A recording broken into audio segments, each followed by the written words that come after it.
Do you agree with the president? I don't speak for the president speaks for himself. Do you agree with the president? I don't, on what matter?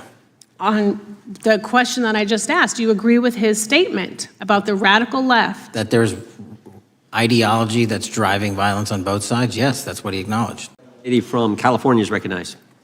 Thank you, Mr. Chair, and thank you, Director, for coming here today. And actually, thank you for your response to my colleague from New York who asked you earlier about violent extremism. And you said that there is violent extreme ideology on both sides. And I think you actually alluded to that same statement yesterday in the Senate. So I too have some questions I'd like to ask you. These are not gotcha questions, and just deny, please, what you deem to be false. So Dylan Roof, who followed white supremacist propaganda, murdered 9 black parishioners in Charleston in 2015. Do you deny this? I'm sorry. Dylan Ruth? Roof, Can you give me some more information? you're head of the FBI, you probably know this. If you don't know, that's fine. If you can give me a reminder, I've got a lot in front of me. It was national news. Robert Bowers murdered 11 Jewish worshipers in Pittsburgh in 2018. I do remember that. And it was the deadliest anti-Semitic attack. So do you admit that that happened? I'm not saying the other thing didn't happen. I'm just asking for a little information.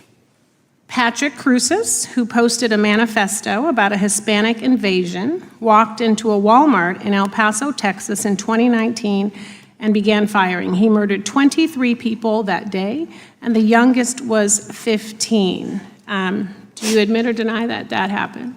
I'll take your presentation as accurate.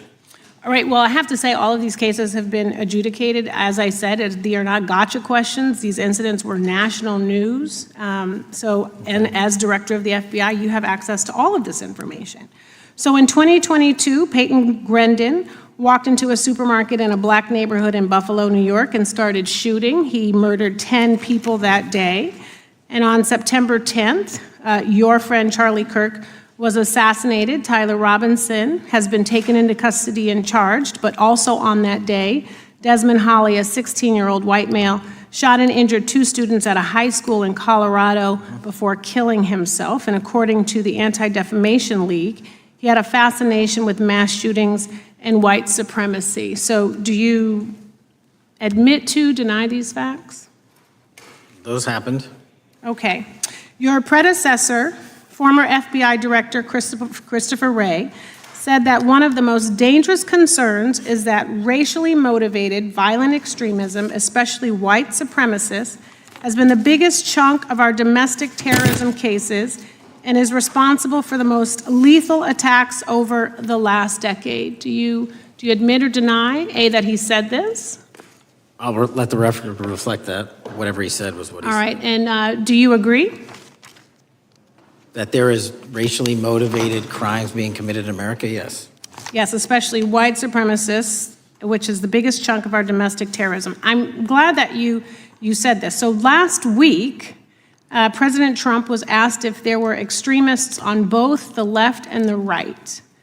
He was actually asked this by Fox and Friends, and his exact words were, "I'll tell you something that's going to get me in trouble, but I couldn't care less.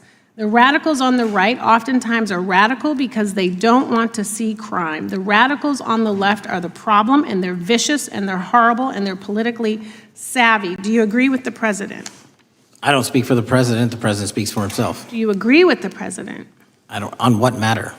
On the question that I just asked, do you agree with his statement about the radical left? That there's ideology that's driving violence on both sides? Yes, that's what he acknowledged. No, he didn't. He didn't. But I'm glad that you're saying that and actually creating some separation between you and the president. And I'm glad that you That's literally are not what happened. He said acknowledging both. that there is violent extremism on both sides. What's interesting is that the research arm of the Department of Justice, the National Institute of Justice, do you know what that is?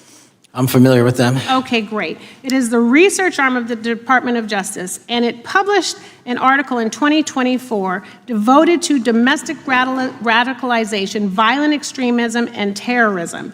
I have it. It's interesting that it's no longer on the website. It has been scrubbed, but I ask these questions because what makes a strong, qualified director of any business, of any household, of the FBI, what makes a reputable prosecutor is not lapdog loyalty, but a commitment to the creed that evidence is agnostic and that the evidence will lead you to making the right decisions. And your job, no one's job is to like the data or the evidence, it is to collect it.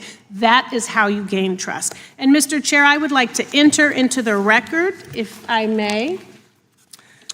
White supremacist group stands by racist ideology with unanimous consent. Without objection. Dylan Roof, the radicalization of the alt-right and ritualized racial violence. Without objection. Thank you. Another article, how Robert Bowers went from conservative to white nationalist. I'd like to enter that into the record with me. Without objection.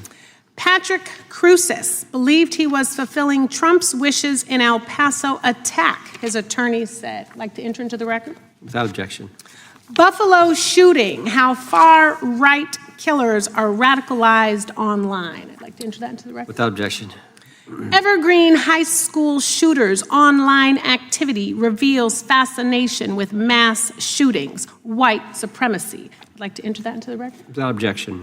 Murder and Extremism in the United States in 2024, a report by the Anti-Defamation League. I'd like to enter that into the record. Without objection.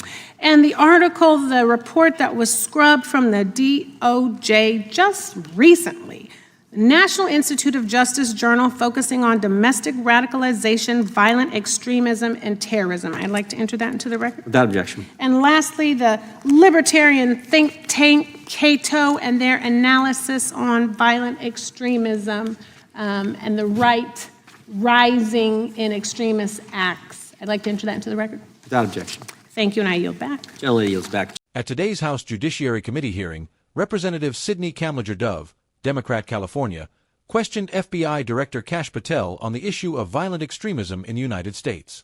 She opened by thanking him for previously acknowledging that extremist ideology exists on both the left and the right, but pressed further with specific examples of racially motivated attacks. Kamlager-Dove listed several high-profile cases tied to white supremacist ideology: Dylan Roof's murder of 9 black parishioners in a Charleston church in 2015, Robert Bowers' deadly 2018 synagogue shooting in Pittsburgh, Patrick Cruces' 2019 mass shooting at a Walmart in El Paso that killed 23 people, and Peyton Gendron's 2022 Buffalo supermarket massacre that left 10 dead. She also mentioned more recent incidents, including a 16-year-old shooter in Colorado who was reportedly fascinated with mass killings and white supremacy. The Congresswoman stressed that these were not trick questions, but established facts already adjudicated in court and widely reported in national news. Patel initially asked for clarification on some cases but did not dispute their occurrence once the details were laid out. He agreed that racially motivated crimes do take place in the country and confirmed that white supremacist violence has historically accounted for the largest share of domestic terrorism cases.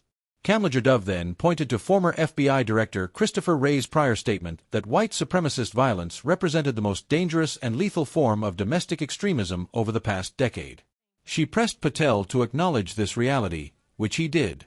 She also challenged Patel on whether he agreed with former President Trump's recent comments that far-right radicals were motivated by a desire to stop crime, while radicals on the left were vicious and horrible.